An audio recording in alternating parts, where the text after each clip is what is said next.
In this session, Michael Martin discusses with Donald Davidson various problems in epistemology, with particular emphasis on perception. The program begins with Davidson's comments on the traditional justified true belief analyses of knowledge. He offers some reasons for why these have failed, and remarks that he shares Quine's attitude towards such analyses. Davidson believes that it's pointless to try to give a general account of justification, since we have different standards of justification for different beliefs. Martin follows up these comments by relating them to what Davidson has written in A Coherence Theory of Truth and Knowledge, and he asks Davidson to explain in what sense his current views are coherentist. Next, Martin presents John McDowell's criticism of Davidson's views about empirical knowledge, from McDowell's book, Mind and World.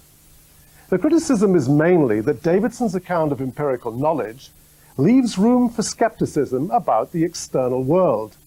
Because we can imagine a brain in a vat, and according to Davidson it would be correct to interpret the brain's perceptual beliefs as being beliefs about its immediate electronic environment. However, the qualitative character of the brain's perceptual experiences are just the same as ours. So there's no reason to suppose that our perceptual beliefs are not beliefs about an electronic environment. A detailed discussion follows, but the central tenet of Davidson's response is that he does not understand the notion of qualitative character, qualia, or the what it's like to be notion. For a further consideration of related themes, see the discussions by John McDowell and by Stuart Hampshire.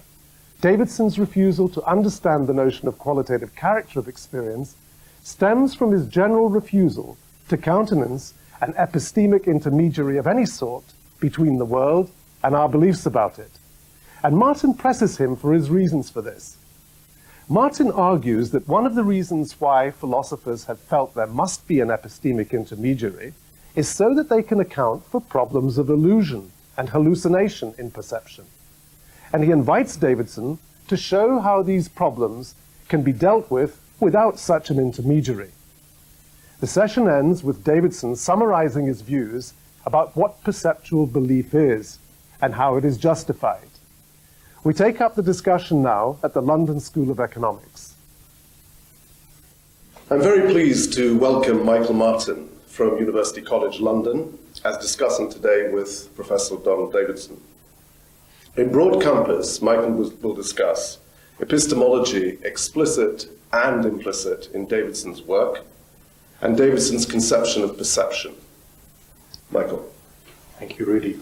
Professor Davidson, I think for many philosophers, the central task of epistemology has been taken to be the analysis of knowledge. And they've taken that to be, to see if they can explain knowledge in terms of truth, belief, and justification. What's your reaction to this project? Well, I taught epistemology for years, and it seemed to me that there's a sense in which this project can't be carried out. The problem concerns the last feature, of course, as Plato discovered in the Theaetetus. The hard thing is to account for the conditions in which a belief is justified, or justified in just the right way to make it knowledge if it's true. And I guess I became convinced that it's not just that nobody has ever gotten it right, but that there are reasons in principle why there isn't any one right answer. It's not that we don't know a lot about justification in particular cases, but that there should be one account, which is the satisfactory one. Seems to me then, and seems to me now, very unlikely. So in this respect, I think I have the same attitude that Quine does, and that the attempt to give a general account of justification is actually a mistaken project, I mean, if we ask in particular cases, why do you believe this? The answer may or may not count as good enough to say, well, so if that turns out to be true, then he has knowledge. I think we have just many different standards for the notion of knowledge, and we can. I'm not against philosophers investigating this, and in fact, I'm not against philosophers trying to do what can't be done, because you learn a great deal from trying to do it. But I don't have this project myself. I mean, I don't have, and I'm not looking for a general analysis of the notion of knowledge in terms of truth, belief, and justification. Good, thank you. Now, in your answer, you said you were skeptical of being able to give a general theory of justification. Does that extend to being skeptical of being able to give theories of, for instance, justification in relation to certain types of belief? For instance, there's distinctive justification for perceptual or observational beliefs, distinctive kinds of justification for testimonial belief, or distinctive kinds of justification associated with our logical or mathematical knowledge? Yes, it does seem to me that to have any view of knowledge at all, empirical knowledge anyway, we need a reason to think that perception often yields knowledge. And I think a general account of why that is the case will fall short of giving us a strict criterion to say, in this case, perception gave somebody knowledge, but not in that case because it didn't give quite enough justification or something of that sort. But if one puts this in very general terms, it says, well, why does perception put us in touch with the way the world is? That I think we do have to explain. Right. And so, does that explain how, in papers such as a coherence theory of truth and knowledge, when talking about empirical justification, you stop at the point of saying, well, we can show that in the main, our beliefs have to be veridical. Right. And that answers the question of empirical justification, without going on to give an account of how, say, particularly observational beliefs are justified. That's not a topic that you raise. If we had a clear way of distinguishing observational beliefs, then I'd say, no, that is something we should do. My trouble is that as soon as I try to arrive at anything that corresponds to, let's say, the positivist views or empiricisms generally about what counts as an observational belief, I find it very hard to find what the boundary is. Right. So, would you say that your skepticism about the possibility of being successful in giving an account of theory of justification relates to holism? Yes, it is related to that. In perception, we're caused to believe things about the world, and some of these things are fairly simple. Some of them are very complex in the sense that we wouldn't be led to believe that if we didn't have a host of other beliefs. And I don't see any direct route to picking out some that are really direct I mean, I see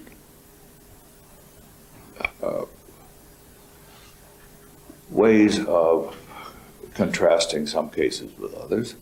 A person who says there goes an electron when he's looking into a cloud chamber needs a lot of background, but nevertheless it's an observation. He just looks and believes, but he wouldn't believe that if he hadn't learned a lot of physics. Then there are simpler cases where somebody looks and says, that's green. And I do suppose that in our lives, we learn the latter sort before we learn the sort about electrons. But I would give up on trying to give a strict story, because I think different people begin in different places. So there isn't one general account. Good. Well, I want to come back to the question of perception later. Mm-hmm. But at this moment, I think it might be interesting if we move from that to consider some of the things that either you have said or some people have taken you to say about questions of justification in some of your work. For instance, in a coherence theory of truth and knowledge, you suggested that we should adopt a coherence theory of truth, and that a coherence theory of knowledge should follow naturally from that. In an afterword to a coherence theory of truth and knowledge, some 4 years later, you took back the description of your view as being a coherence theory. And in the context, it seemed to be that you were taking back the claim that it was a coherence theory of truth. So the question that I want to ask you is, where does that leave the description of your view as a coherence theory of knowledge? Yes. I'm afraid that I have several times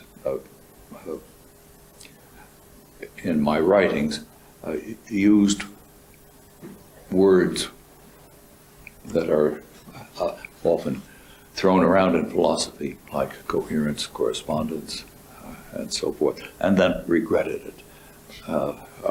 And it's the terms I regretted, not my views. Well, in some cases, of course, I have regretted my views also. But in the case of the coherence theory,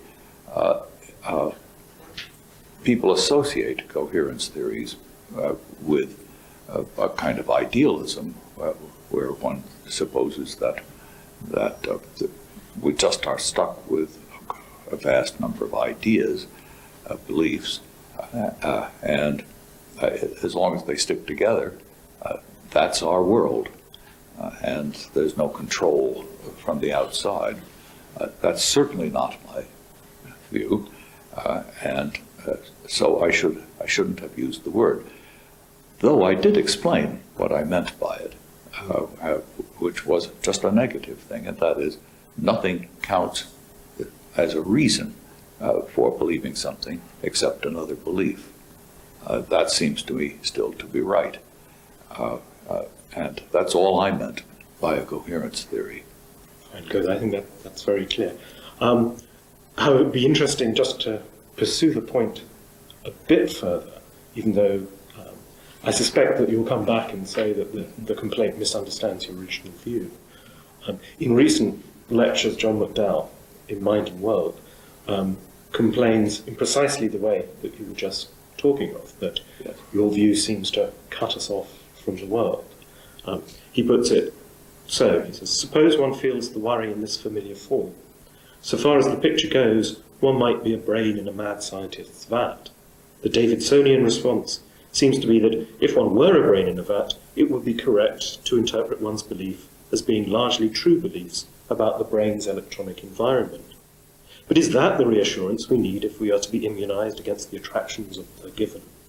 The response to the brain in a vat worry works the wrong way round. The response does not calm the fear that our picture leaves our thinking possibly out of touch with the world outside us. It just gives us a dizzying sense that our grip on what it is that we believe is not as firm as we thought. So he seems to still think that you're in a position where you haven't got us in enough contact with the world outside of our beliefs? Yes.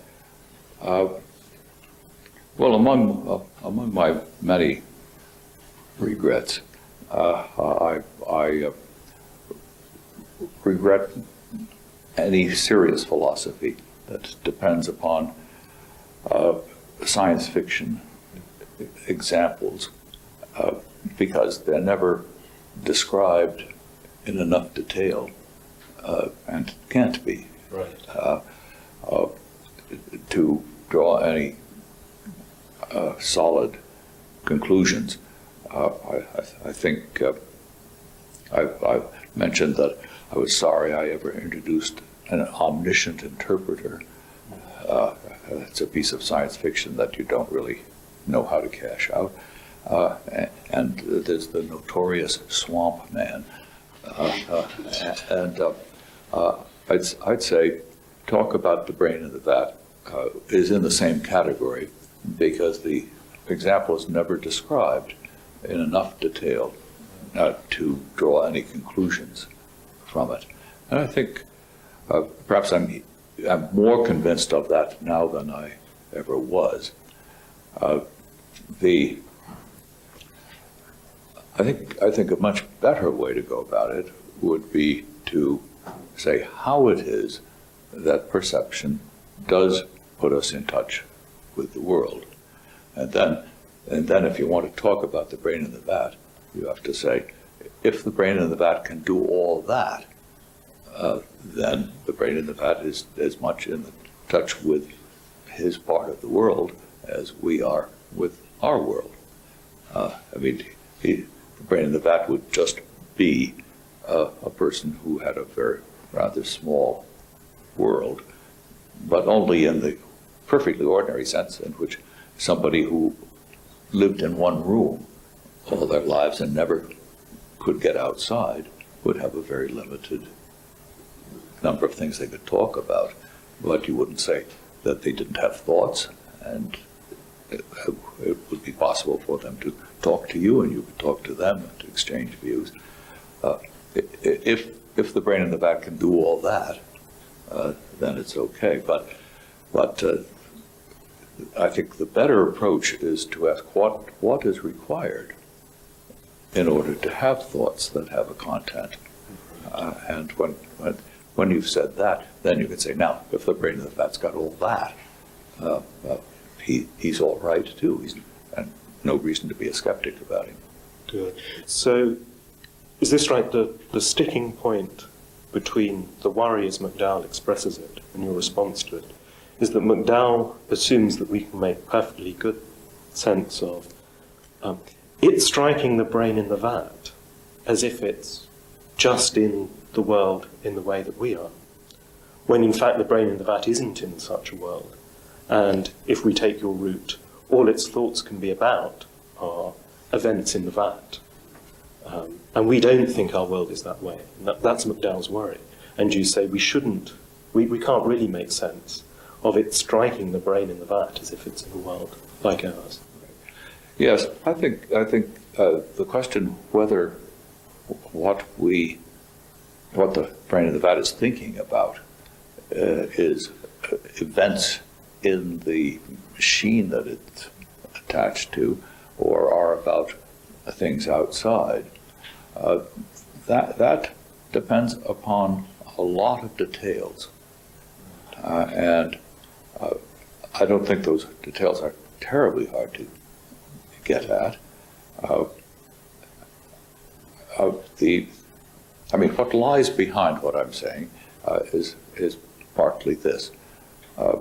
I think being in communication with other minds is a condition for having thoughts.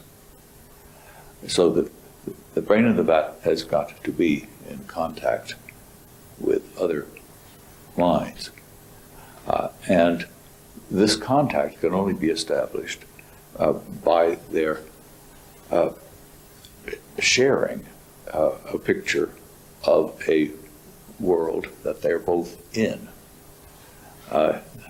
Now, my guess is we can't really tell a story in which what is being shared by minds outside and the brain in the vat is just little things tinkling inside the vat. I think it's going to require that. Well, for one thing, I think the brain in the vat has got to know that there are people out there. And if we supply it with sense organs and so forth, then it can do that. But I think it was a mistake, which I think I see how I was led into it, to suppose that it's practical to think that all that the brain in the vat is sharing with minds outside is things in the vat. Because I think that if the brain in the vat doesn't know that there are people out there in a common space, then it probably isn't thinking anything at all. Right. That's a very nice answer. But now, I can imagine many people's response to that, although it's not one I myself would endorse. Mm-hmm. They would say that they can perfectly well imagine the life of a brain in a vat who's cut off from contact with other people. And you may say, well, then the brain in the vat can't have thoughts. But they would still insist that the brain in the vat has an inner life, they would say, or a subjective aspect to their life, namely what it's like for the brain to be so.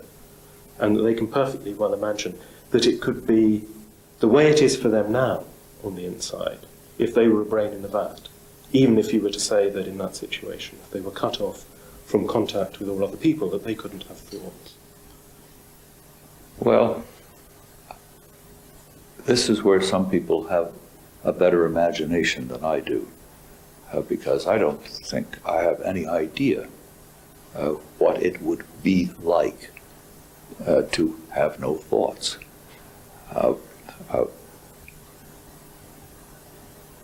I mean, I'm a creature that has thoughts. And what am I asking myself? If I had the concept, which I don't have, of a raw given, a sort of sensory intake. Well, here I guess we're imagining no sensory intake even, just things going on in this brain. But what's going on in it? See, I don't make any clear sense of the question, what is it like to be a bat? And it seems to me this is very much like the question about what is it like to be a brain in the vat without any intake from the outside world at all. The bat's a little better off actually than the brain in the vat. Bats are better than bats because at least they have sense organs and can navigate in the same world that I do, though in somewhat different ways. But what is it like to be a bat? I think we don't know what we're asking when we say that. Fine, good. That's very clear.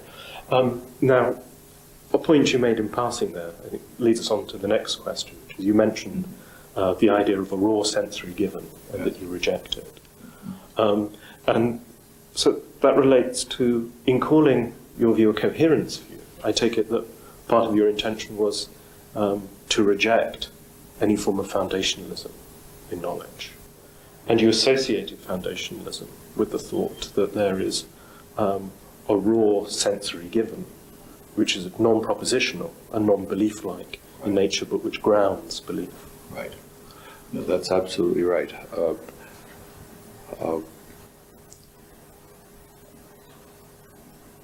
Because foundationalism, as well, we'll just say this is, I've decided to speak this way, is the hunt for something that justifies beliefs, but which has no propositional content itself. And that seems to me to be a contradiction.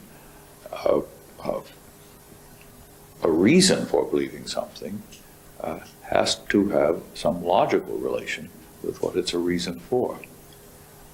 And propositions, or things that have propositional content, like beliefs, are the only things that can stand in logical relations to beliefs. So I think the hunt for an epistemic level which supplies us with reasons for believing things about the world, but which is not itself, which itself has no propositional contents, just seems to me to be a hopeless enterprise from the beginning. Fine. Now, some people want to hold on to an idea of something that's not belief-like, Yes. but is nevertheless a sensory state, and may or may not be conceptual, but is taken to be about the world around one, and in virtue of that, justifies one's beliefs. It's just unclear to me how a state can be about the world and not have a propositional content. What does the about mean here? Well, for instance, Christopher Peacock, who advocates the idea that there is a non-conceptual content to perceptual states, will say that these states have correctness conditions.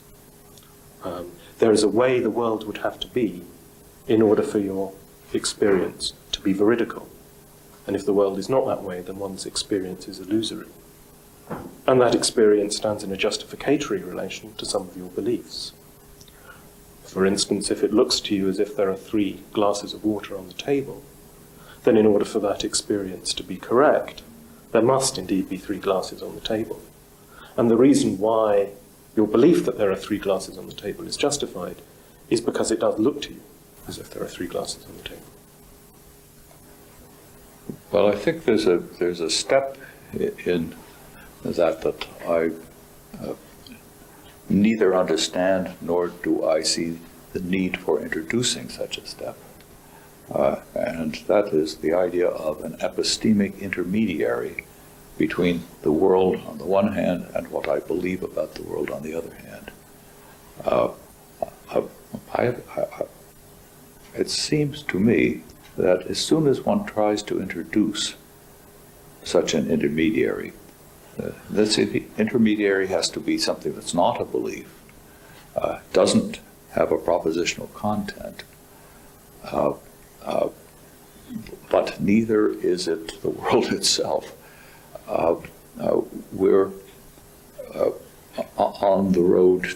Well, first of all, we have to explain that, I think, in great detail. And if we start talking about this intermediary being true or false, we're already talking as if it had a propositional content.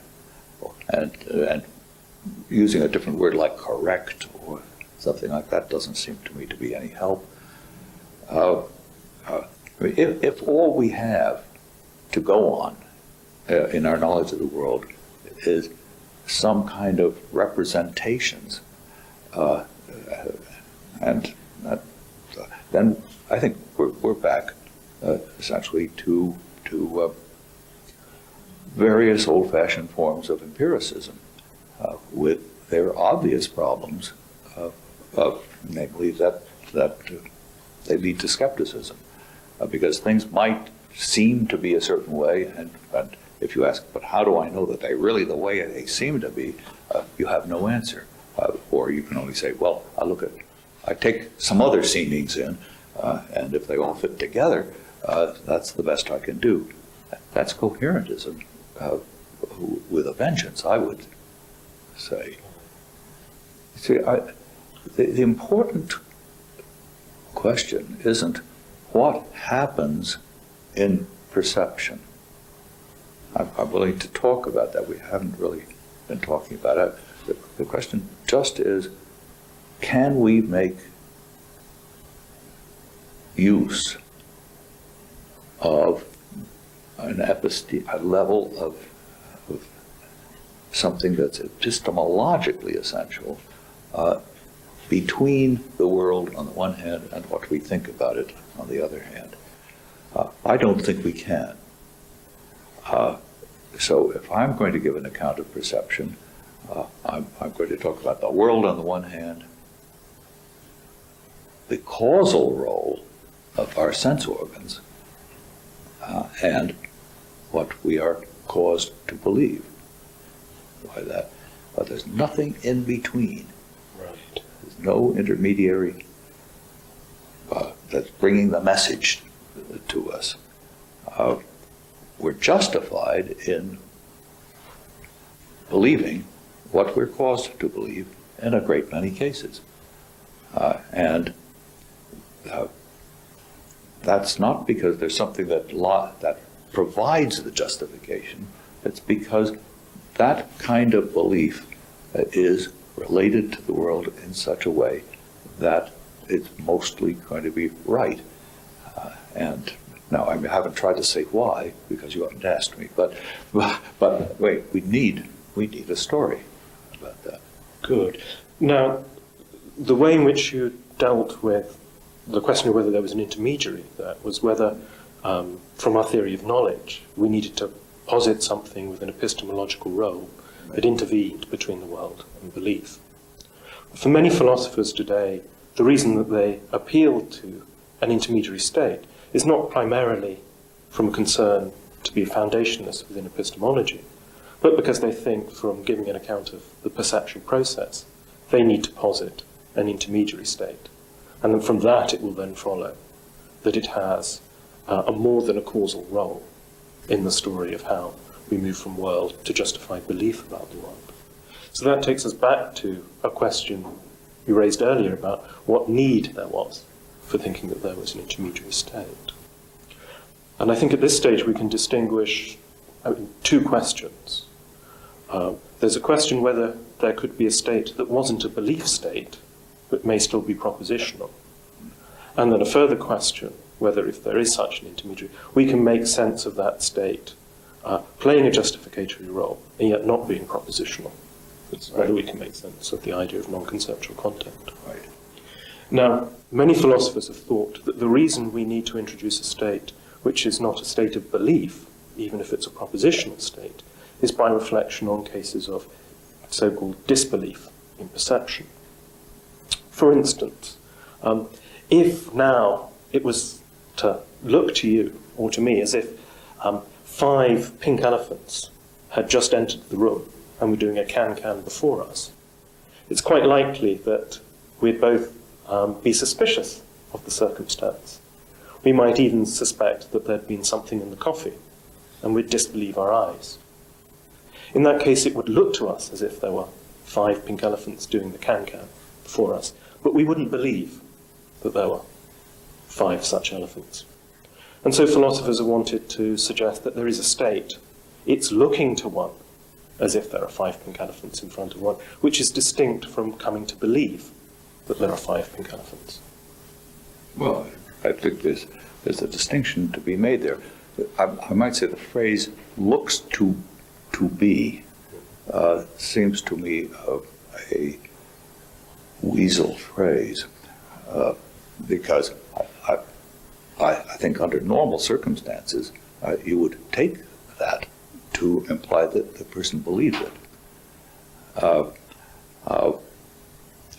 Or I take it in that seems to me a rather awkward way of saying, well, actually, if I take it in that, I would say, I not only believe it, but it's the case. So I'm suspicious about these phrases which don't really have a clear role in our ordinary talk, as if they were giving us an insight into something very special that's happening. I think we very often are in a position to say, it looks as if so-and-so, but it isn't. I'm expressing 2 different beliefs. One is that it's a certain way, And the other one is, but it doesn't look that way. And those are two just ordinary beliefs, both of which are often prompted by looking and listening and making contact with the world. But I don't see the need for a further state of mind besides how it looks and how I take it to be. I think just by looking, I may come to both of those things. There are these well-known illusions where I look, this line looks longer than that one, but I'm not led to believe that it is by looking because I know better. I've measured the lines I know already. Comparing it with other beliefs I have, of course, background beliefs of various kinds. And I think we are often, at a first glance, led to, that is, caused to, believe something which we almost instantly cancel out because it doesn't fit in with what we see next, or it doesn't fit in with other things that come to mind that we know about the world and so forth. So other beliefs are constantly feeding in. Nothing we're led to believe while looking is something that we would have been led to believe if we had no other beliefs. The empty mind doesn't suddenly come upon a belief. Our beliefs are in a massive context of other beliefs. And that's where what I used to call the coherence element, or which you more properly call the holism of the mental, comes in. So perception takes place within a very complex structure. It isn't something simple that you can pick out all by itself. I take it your opponent would grant that, but still wish to hold that there's a distinctive mental state, which is the appearance state, which is doing work, even if that state would only be present and only do the work that it does, against a background of a whole lot of beliefs about the world. And so I want to come back to a phrase you used at one point. You said, for instance, in the case when you look at a Muller-Lyer illusion or a Ponzo illusion, right? You say, well, there's how it looks, and then there's the belief that you form. You form a belief about how it looks. Now, the initial phrase, how the thing looks, do you take that itself just to be an aspect of the world? Well, I think we can easily distinguish between, in some cases, how it looks to me and how it looks. If I say that's how it looks, I mean, that's how it looks to other people, too. It's an objective feature of certain kinds of illusions that everybody's going to say this line looks longer than that. So that's how it looks. And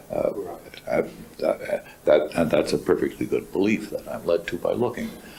How it looks to me is the case where that's the appearance that I get. It looks that way to me, but it might not look that way to other people.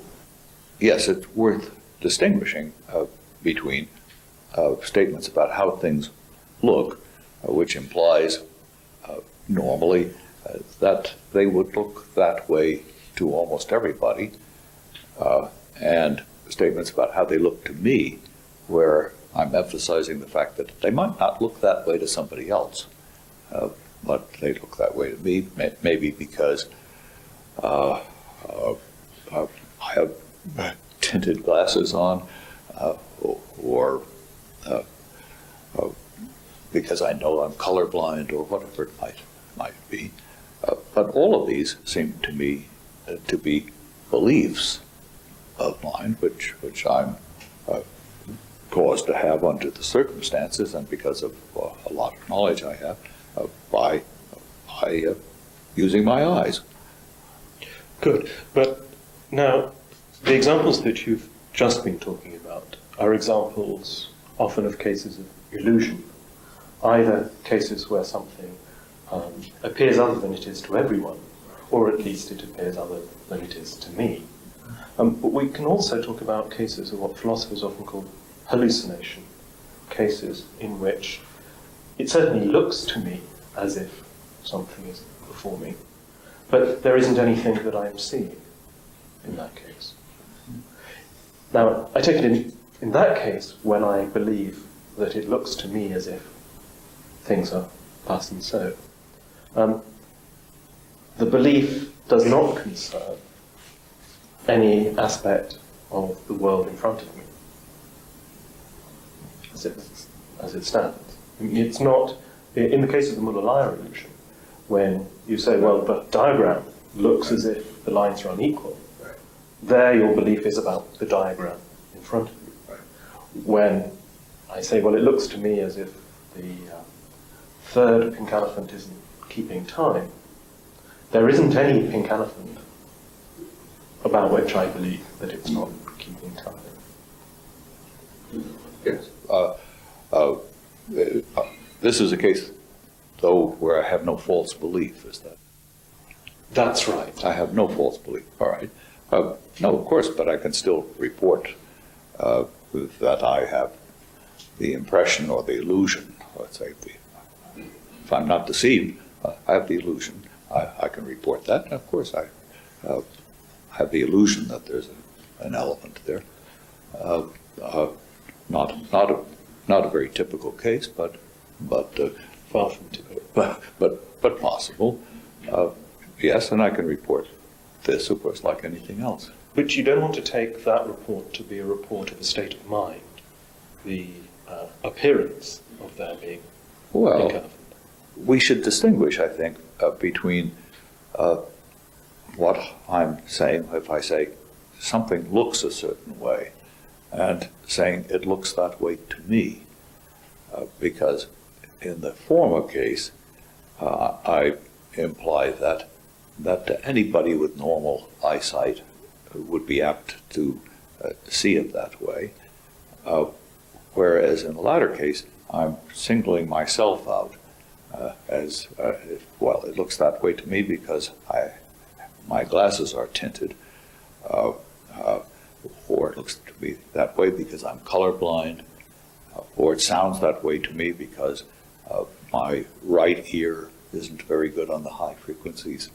And there are many such cases where we're aware of why things sound or look the way they do to us, but perhaps not to others. But all of that seems to me not to introduce any epistemic intermediary. See, I'm not denying that it makes sense to say there's a way it looks to me. I'm just denying that the look is somehow standing between me and the world, as if it plays some role of justification. I'm just eliminating that middle step because I think it has always led to trouble, and in fact, we don't need it. I mean, as epistemologists, it doesn't do us any good to try to find something in there to provide the messenger that brings the word in from the outside world. Good. Now, I would agree with you that if we're talking about the look of an object, we certainly don't want the look of an object to be an intermediary between us and the world. The look of an object is, as you eloquently put it, an objective feature of it that other people can check whether it really does look that way or not. But in certain unusual cases, we can certainly report how things look to us, but we have no expectation that there is anything there which is looking one way or another. For instance, if it does now look to us as if there are 5 pink elephants doing the can-can, then I can report that it looks to me as if the third from the left is out of time. And if I'm perfectly well aware I'm suffering an hallucination, there's no expectation on my part that there is something there an elephant which looks as if it's out of time. And I think it's there that philosophers have thought that such judgments as that are a report about a state of mind, an appearance state, which is itself not a part of the world that we normally form beliefs about, nor is it the belief itself. It's certainly not the belief that the elephants are there. I don't believe it. Nor is it merely the belief that that's how things look to me. For that belief they take to be the report of this other state. Now, do you want to deny that in that situation, when I believe it looks to me as if the third elephant from the left is out of time, that that is a report of an appearance or an impression? Well, I'd rather say, of course, we assume there are such states of mind. I think it would be better just to say, it is something about the world I'm reporting, but part of the world happens to be in me. And I can, by what's happening in my mind, causes me to believe I'm having an illusion of a certain sort, and I can report that. That's a perfectly ordinary belief, though it's not a belief about the outside world. It's not a belief about elephants. It's a belief about some kind of hallucination or illusion which I'm having. But now, if, for instance, it had looked to us as if two members of the public had strayed in to the room and sat down, in that situation we would not have been inclined to disbelieve our senses. We might have been affronted at the interruption, but we'd have thought it a quite possible event to have occurred. So the fact that it looked one way to us, that there were 5 pink elephants dancing the can-can, rather than looking another way, that there were just 2 members of the public straying in, makes a difference to what we come to believe, whether we trust our senses and believe that there are certain things in the world around us, or suspend judgment and instead form a belief about a state of our brain, as you said, which is a part of the world. So there it looks as if our description of how things look, and where we do use a proposition, is in turn explaining something about what we believe. All right. Well, and then the next move would then be to say that, but in explaining our belief, doesn't it also give a reason why you formed the one belief rather than the other? Well, there are many possible ways to explain that depending upon the case, it seems to me. Presumably, the illusion, what is the illusion exactly? That I'm seeing elephants. I don't think I would, if I knew I wasn't seeing any elephants, it was perfectly clear that I wasn't, I doubt that I would say, it seems to me that there are some elephants, or it appears to me that there are some elephants, even though there aren't. I don't think those would be natural ways of expressing the situation. That's why I keep coming back to, I have the illusion that, or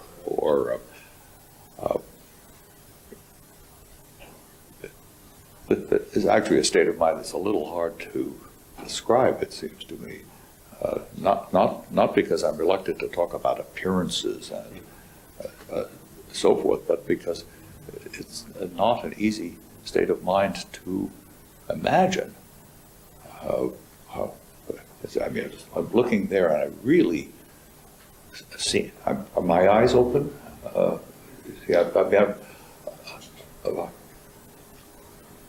I ask these questions only because I want to know how I should describe what's going on.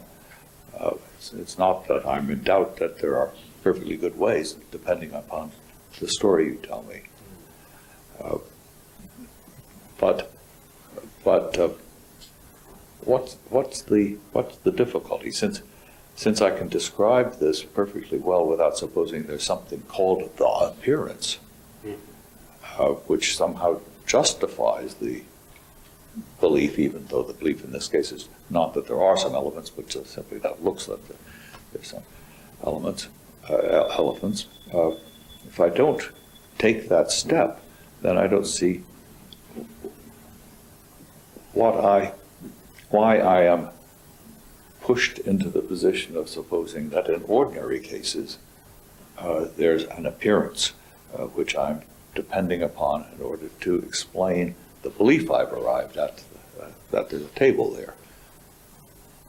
Right. Well, there are, I think, two things to say. The first is in filling out the case a bit more, and I think you're quite right that we need to push for more and more details. Mm-hmm. The case that I was trying to sketch in very, very brief outline was the thought that maybe there can be examples where one disbelieves one's senses just because, however vivid appearances are, it's just too incredible for things to be so. Sure. So it's as vivid and detailed as you like, but you withhold affirmation of things being so. And the suggestion, I take it, of the view that wishes to introduce appearances is not the view that what you ought to be doing, either in that case or in the case where you trust your senses, is first coming to believe, there's an appearance here. If there's an appearance, then I have reason to have a certain belief. But rather that there is an appearance state, and in virtue of having an appearance state, one comes to have the beliefs that one does. And the appearance state is part of the explanation of the belief, in a way that also gives a reason for the belief. And in this case, why one would think reasons were involved would be to say, well, it's precisely because how things look is so incredible that you refuse to trust your senses. If things hadn't looked quite so incredible, then you'd have been happy to swallow appearances. Yes, all those things can happen. Sometimes you are actually caused to believe something very strange, but you revise it very quickly because you say, well, of course it couldn't be that way. Or what you see the next moment just doesn't fit with that. Something flashed before your mind, maybe that caused you to believe something.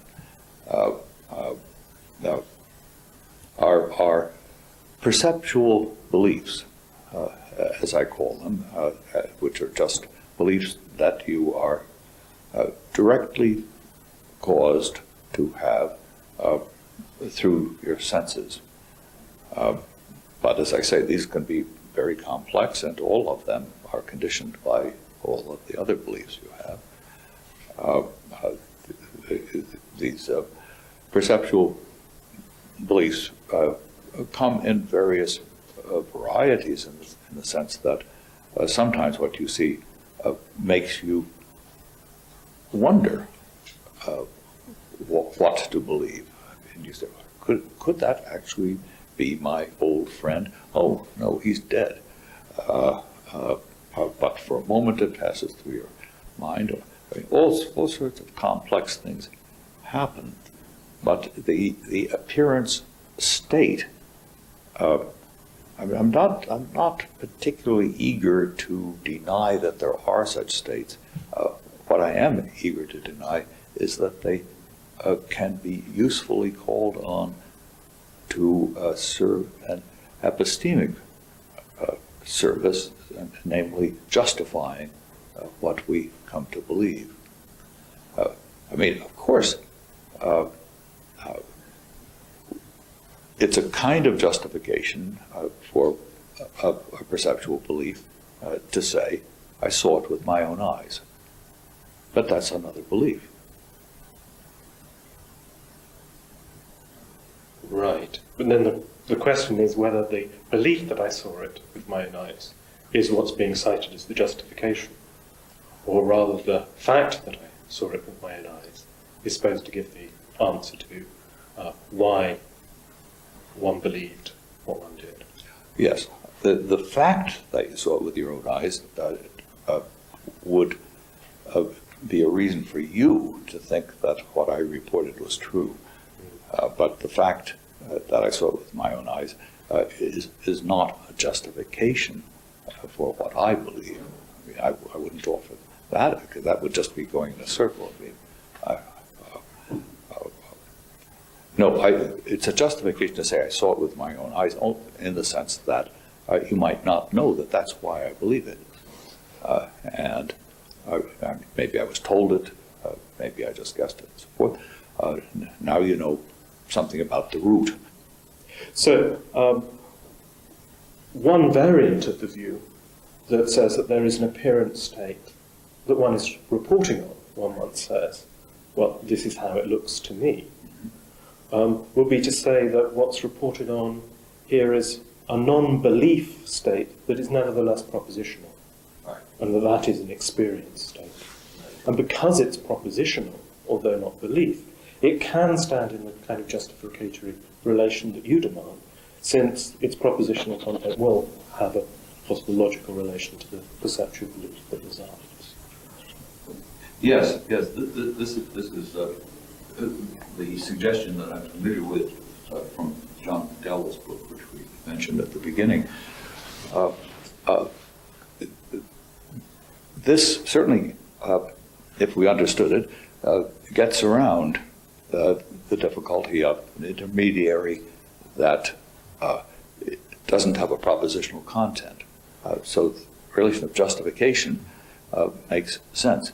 Of course, this is an epistemic intermediary between the world and what I believe it to be, because this proposition that I take in from the world may or may not lead me to believe that things are that way. And I think I have two objections, one of which would be enough. One is, this seems to be a propositional attitude that we don't have a word for, and that has suddenly entered the realm of discussion. I mean, we've always known about beliefs, doubts, hopes, intentions, meanings, and so on. And here all of a sudden we have a new propositional attitude which performs this vital role in empirical knowledge. And I'm afraid I don't see what it could be. If I take in that things are a certain way, I believe they're that way. That's how I understand those words. And I don't identify anywhere in my experience this taking in of a content without doing something with it. I mean, taking some attitude toward it. It might be that of wondering whether things are a certain way, or it might be that of it looking a certain way to me, which again is a belief. But if I just took in a proposition, say, well, okay, so what? I mean, why should I believe it? I don't know. So the first one is just a difficulty in understanding what this is. The second one is I don't see that it helps in understanding perception or knowledge. I think it hurts because it introduces something in between me and the world. And if all of my empirical knowledge is based upon these intermediaries, then I think an old-fashioned kind of skepticism applies. How do I know that's the way it is? And maybe all of them are misleading me. I have no way to go behind them and see whether the world really is the way these propositional contents are. So I would look for some more direct account of the connection between the world and my perceptual beliefs. Right. Well, that seems to raise a further question. The accounts that we've been talking about and that you've been resisting all strive to give an account of what perceptual belief is and why such beliefs are justified. Right. Since you wish to reject those accounts, Yes. that leaves us with the question, how do you explain perceptual belief and how it is justified? Yes, that certainly is the question that I must answer if I'm going to reject all of these other accounts. I think the answer is basically very simple. In application, it's very complex. The simple way to state it is this. There are some beliefs, or the sentences that express them, the content of which is given by their origin. Let's think of it in terms of sentences first, and then we can transfer it, I think, to the states of belief that those sentences express. We must learn some of our earliest sentences in situations of ostensive learning. People say that's